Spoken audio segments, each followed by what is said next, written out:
esta charla con Miguel Salieri, que es concejal de La Matanza. Hola Miguel, Nico Yacoy, buenas tardes, muchas gracias por atenderme. No, gracias a ustedes por llamarme. Buenas tardes, Nicolás. Miguel, bueno, acá estamos muy preocupados, vemos que los medios de comunicación están como de alguna manera concentrando la narración, por no decir el relato, ¿no? La narración que nos hacen de la cuarentena en el incumplimiento por parte de la clase media o en los barrios de la ciudad de Buenos Aires. Nos preocupa mucho saber qué está pasando en La Matanza, por ejemplo. No estamos teniendo noticias, ¿no?, de dos cosas: de cómo se está cumpliendo la cuarentena y de qué tan preparado está La Matanza para lo que podría venirse, ¿no es cierto?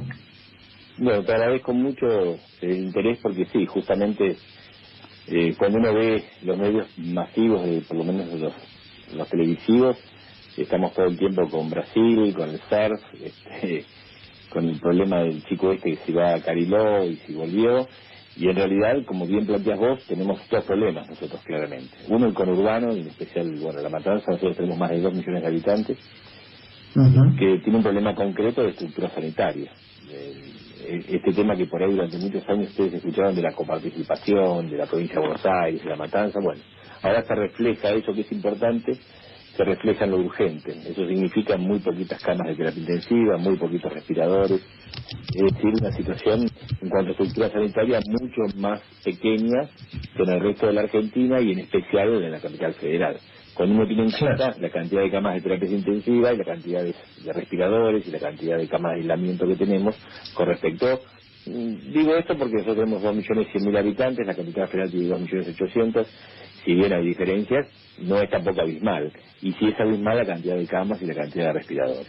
No es abismal, podemos decir que demográficamente estamos empatados, el número es el mismo, porque eso lo que va a hacer Miguel es ponernos, me parece bien de manifiesto, la diferencia de estructura que hay, pero además la diferencia de coordinación política, de acción, todo. Claro, eso, porque a veces la gente no se ubica y no sabe que pasando la General Paz, al lado de un distrito que tiene casi la misma cantidad de habitantes que ellos. Claro. Tiene la clínica, los hospitales, ni tiene solamente la Villa 31 del Bajo Flores. Nosotros tenemos más de 150 villas de asentamientos. Obviamente no tan conocidas, ni tan mediáticos como la 31, pero tenemos muchas villas de asentamientos y un 50, 55, 60% de la gente en situación de pobreza, y en especial, si hablamos de los chicos, de 6/7 chicos de cada 10 chicos en situación de pobreza. Esta es la situación del conurbano y específicamente de La Matanza, con necesidades básicas insatisfechas muy importantes. Obviamente, al ser esta una enfermedad que se originó en sectores medios, sectores que viajan, etcétera, etcétera, no ha sido muy mediática el tratamiento de los sectores más populares. Inclusive nosotros los 2 primeros casos son más bien de la zona de Ramos Mejía, que es el sector, digamos, que mejor socialmente de La Matanza. Pero, ¿cuál es nuestro miedo? Primero, que nuestra gente, vos sabés, Nico, vive la diaria, con lo cual, para comer y sobrevivir, necesita salir muchas veces de su casa. Claro. Y significa que el aislamiento se cumple a medias. Esta es la verdad. Es muy difícil en algunos sectores del segundo y tercer cordón conurbano pedir que el aislamiento sea definitivo y absoluto, porque desde los cajeros automáticos, que hay colas y colas, de las tarjetas plan alimentar, que la gente va a los Cotos y a los Walmart, y pido disculpas por la publicidad, pero la gente va a los grandes hiper porque les hacen menos descuentos. Esta es la realidad de lo cotidiano que hace que el aislamiento no se cumpla de la misma manera. Además, que esas mujeres que viven solas o familias que viven 5, 6, 8 en un lugar muy chiquito, hace de que por lo menos el aislamiento lo cumplan en el barrio, pero no en la casa, ¿no? Entonces, claro. Son situaciones que yo noto que vos conocés y que muchos de los que nos escuchan quizás conocen, pero que a veces en los medios no se refleja cotidianamente. Qué bárbaro, ¿no? Ahora, más allá de todo esto, si ves una preocupación general, o a ver, lo pongo de otra manera, si ves que todos estamos comprendiendo la gravedad de la hora, digamos. Sí, inclusive la gente más humilde, nosotros los llamados y los pedidos es justamente el aislamiento, que faltan a veces fuerzas de seguridad. La gente está muy compenetrada en el tema, pero a veces tiene 2 o 3 problemas, insisto. Uno, nosotros no tenemos la estructura sanitaria de los distritos vecinos. No. Esto nos tiene que quedar claro. Cuando yo veo los bloqueos a la capital federal, entiendo que la ciudad se proteja, pero también me empiezo a sentir un poco aislado de que esto no termine siendo, cuando llegue el momento de mayor cantidad de casos, también una especie de frontera mexicana y estadounidense. Ahora, pero qué drama, Miguel, ese punto, qué drama ese punto. No podamos pasar, ¿no? Sí, pero qué drama es ese punto, porque en realidad hay un lugar donde cada cual vota a sus dirigentes. Sí. ¿No es cierto? Que le dan después como dirigentes lo que le dan. Claro. Venimos de una campaña, y yo no estoy haciendo campaña para Macri, que no sé cómo hubiera manejado la crisis, pero lo que digo, venimos de una campaña donde desde lugares como La Matanza se corrió la idea de que con el asfalto no se comía. No, nosotros asfalto era toda la obra pública, ¿no es cierto? Es celebrar un poco años de desatender infraestructura hospitalaria, por ejemplo, también. Por supuesto. Décadas y décadas de dejar de lado lo importante de llegar a esta situación de emergencia, Nico, esta es la verdad. Por eso. Cuando nosotros... Y de bancarla con el voto. Claro, cuando nos preguntan la cantidad de camas, y yo les cuento que hay 10 o 12 por los hospitales provinciales y hay 3, y que son 30 y pico de camas o 40 de camas de terapia intensiva, no lo pueden creer, pero bueno, esta es la realidad. No, esta es la realidad de lo que nos pasa. Entonces, dependemos, por un lado, de la voluntad de la gente del aislamiento, básicamente, de que el virus no llegue a vastos sectores populares, bueno, y un trabajo que sí, como siempre uno trata de levantar la moral de iglesias, de curitas, de gente de la salud, de esos hospitales provinciales, y de mucha gente del personal de seguridad, con toda la queja que hay generalmente de la policía bonaerense, pero en condiciones muy difíciles de mantenimiento de sus patrulleros, de sus móviles, de sus comisarías, intenta de alguna manera ir solucionando algunos temas importantes, ¿no?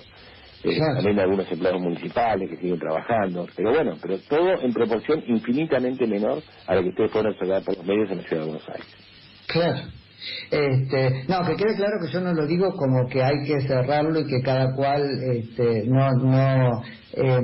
creo que va a haber ahí una cosa de comunidad y todos los hospitales al servicio de todos, pero lo que voy es que lo que se resuelva en la emergencia no puede cristalizar y perdonar años de desinversión, años de corrupción, años de mentiras, años de cortar cintas y no inaugurar, ¿sí? Y años de votar todo eso. Lo entiendo perfectamente, Nico, porque creo que además estamos anticipándonos un debate que puede venir. El vecino de la ciudad de Buenos Aires, o aquel que ha hecho bien sus cosas, puede decir, bueno, ¿por qué yo tengo que ahora absorber gran parte de la deficiencia de distintos vecinos? O sea que todo tiene su parte de razón. O sea, es que cuando pasó lo de las inundaciones, ¿no? Yo un poquito me planteaba, y a ver vos como dirigente cómo me resolvés un poco esta paradoja, ¿no? Yo me planteaba, está bien, cada cual puede votar lo que quiera, yo veía celebrando, ¿no?, un poco la inundación en distritos como La Matanza y seguían votando lo mismo. Entonces yo decía, bueno, ya hemos intentado decirles, no voten más al que te inunda, no tiene nada que ver con Macri, no votes más al que te inunda, vota otra cosa, pero yo no se lo puedo imponer. Ahora, lo que sí puedo hacer es que él no me lleve a inundarme a mí, porque voto una cosa que me termine inundando a mí. Y acá ya entramos en eso, Bueno, porque el que votó precariedad en la infraestructura sanitaria y en los servicios de salud de su distrito, y ahora, por fuerza del gran número que es, nos termina imponiendo esa precariedad a todos. Porque también hay que llegar al momento, porque lo importante, siempre insisto, en estos momentos de urgencia, como la coparticipación se deja de lado, también ese voto de esa lista sábana horizontal bonaerense que vos votás del presidente hasta un consejero escolar, en una lista que contiene cientos de nombres y la gente cuesta mucho en la cultura.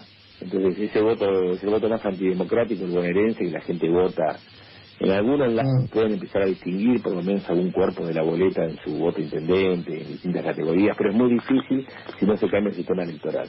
La cual que básicamente en cada domingo y en cada elección votarse algo distintivo en cuanto a la categoría, porque si no es imposible que haya una verdadera democracia, por lo menos en lugares como estos, en los cuales hay, insisto, más de 2 millones de habitantes.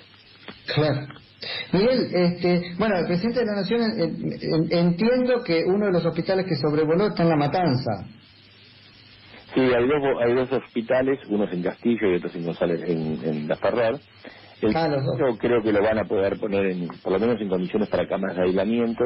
El de La Ferrer está muy roto, ha sido inclusive vandalizado en los últimos años. El de Castillo, por lo menos, ha estado cuidado un poco, así que en eso se está trabajando más claramente. ¿Nos contás la historia de ese hospital? Porque si no parece que lo descubrieron ahora, ¿no? Y estaba ahí, qué bueno, lo podemos terminar. Ese hospital se inauguró varias veces, en el 2015, en el 2014. Uno se llama René Favaloro, que es el de Rafael Castillo, que ustedes han visto más últimamente, que vino el presidente, que vino Catopodis, etcétera, y otro se llama Néstor Kirchner, que está sobre la ruta 3 en La Ferrer, que está vandalizado directamente. En los últimos años le han sacado aberturas, y determinado tipo de cosas. Ese es inmenso, vendría muy bien, ¿no? Obviamente en estos momentos. Ahora, qué bárbaro eso, tenés razón, no solo lo sobrevoló, fue a las 9 de la noche con una comitiva política que incluyó hasta Máximo Kirchner. No hay un lugar donde no pueden despegarse de eso, ¿viste? Y nosotros intentamos, vos sabés que nosotros estamos ayudando mucho, somos los primeros que decimos, nosotros nos ponemos bajo la órbita del presidente de la Nación, del gobernador, del intendente, como debe hacerlo en la ciudad bajo la de Horacio Rodríguez Larreta. Pero bueno, hay algunos que a veces siguen intentando aprovechar el tema de forma partidaria. Creo que es una gran locura pensarlo en estos momentos, hacerlo así. Esperemos pasar la crisis para empezar a aclarar algunos puntos. Sí. ¿Qué posición tenés? Un poquito lo adelantaste ahí, pero sobre eso que está pasando en los distintos distritos del conurbano, que es, lo que llaman terraplenes o el encerrarse, ¿no? Pues están pasando dos cosas. Por una parte, en la desesperación cobró relevancia política el AMBA, ¿no? Que en general siempre estaba lateralizado. Ahora sí que estamos interconectados necesariamente, pero por otro lado, en el nivel micro, los municipios se cierran. Así es, Ezeiza puso terraplenes. Ese es un sector que va específicamente de La Matanza hacia Canning, que es el lugar, digamos, el mejor barrio de Ezeiza. Empezaron por ahí y terminaron poniendo terraplenes. Después siguió Lomas de Zamora. Nosotros, vos pensás el mapa, tenés la General Paz, gran parte hacia la ciudad de Buenos Aires, bastante bloqueado. Tenemos uno de los límites que es Lomas de Zamora, que empezaron a bloquearlo, otro es Ezeiza, que lo bloquean. Entonces, por eso yo también alerté sobre esa situación, ¿no? Alerto sobre una situación que a mí me llama un poco la atención, poderosa la atención, no vaya a ser que terminemos bloqueados, más allá de lo electoral y de las simpatías, con uno con el otro, más de 2 millones de habitantes. Sí. Bueno, pero ahí lo que hay que mirar respecto al terraplén, yo creo que pone el terraplén más grande es el que peor hizo las cosas. No, y además que ahora tiene un terror, porque cada terraplén es la declaración de que su servicio de salud no puede, con suerte alcanza, pero tampoco para su propio territorio. No, pero además es inconstitucional, es claramente inconstitucional. Por supuesto. Nosotros somos una nación federal en la cual marca claramente, esto es como volver a discutir la libre navegación de los ríos interiores, es decir, es volver a los orígenes de la nación misma. Es una locura que haya fronteras, que haya aduanas interiores. La Argentina se construyó en esa pelea del siglo XIX, de la pelea de las provincias y las aduanas interiores. Ahora estamos volviendo en un momento de emergencia a que se terrapleen y se corten directamente los distritos. Una verdadera locura. Bueno, eso agarrate, Miguel, porque va a ser discusiones que si Dios quiere y ojalá podamos tener cuando termina todo esto, ¿no? Pero la emergencia robustece el poder de la administración. Y uno puede tolerarlo en la emergencia. Después va a tener que, como el mar, ¿no es cierto?, retirarse y volver a su lugar. Eso no va a ser fácil. Pero bueno, lo charlaremos después. Así es, Nico, así es.